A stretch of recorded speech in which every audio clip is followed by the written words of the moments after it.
नमस्ते, मेरो नाम काशीनाथ खनाल। मेरो स्थायी ठेगाना अर्घाखाँची जिल्ला मालारानी गाउँपालिका वडा नम्बर 4 खन।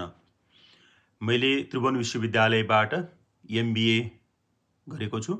त्यस्तै हाल म PhD को विद्यार्थी पनि हुँ। म विगत 25 वर्षदेखि शिक्षा क्षेत्रमा संलग्न छु। विभिन्न स्कुल, कलेजहरू म सञ्चालन गरिरहेको छु। हाल म त्रिभुवन पोखरा विश्वविद्यालयको कामात कलेजको प्रिन्सिपलको रूपमा कार्यरत छु। त्यस्तै गरी म लेखा व्यवसायी पनि हो, म लेखा परीक्षक पनि हो र मेरो रुचिको विषय भनेको अर्थ, योजना, नीति निर्माण मेरा मुख्य चासोका विषयहरू हुन्। मैले आगामी चुनावमा मेरो निर्वाचन क्षेत्रबाट अर्घाखाँचीबाट अथवा म हाल बसिरहेको ललितपुर क्षेत्र नम्बर 2 बाट आफ्नो उम्मेदवारी पेश गर्न चाहन्छु। मुख्य गरी मेरो उम्मेदवारी किन भने अहिले देशको समस्या भनेको युवा पलायन हो। युवाहरूलाई नेपालमै रोक्नको लागि निश्चित योजनाहरू बनाउनु पर्ने आवश्यकता छ।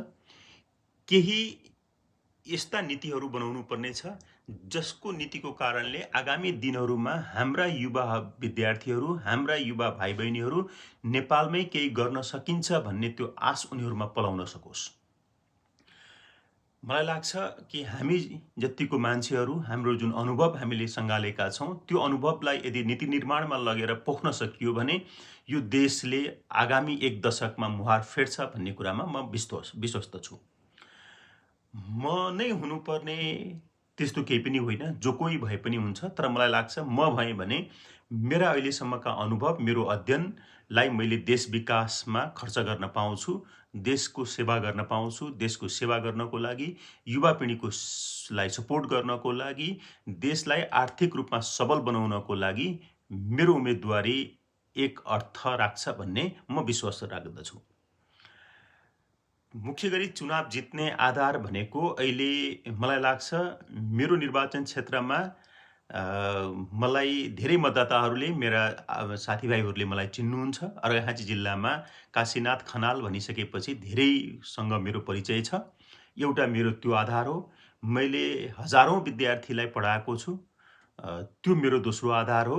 त्यसै गरी अहिले राष्ट्रिय स्वतन्त्र पार्टीको जुन इमेज क्रिएट भएको छ, त्यो इमेज, त्यसले गर्दा मलाई लाग्छ कि राष्ट्रिय स्वतन्त्र पार्टीको इमेज, घण्टे चुनाव चिन्हको प्रभाव र मेरो आफ्नो व्यक्तिगत क्षमताले चुनाव जित्न सक्छु भन्ने मलाई लाग्दछ।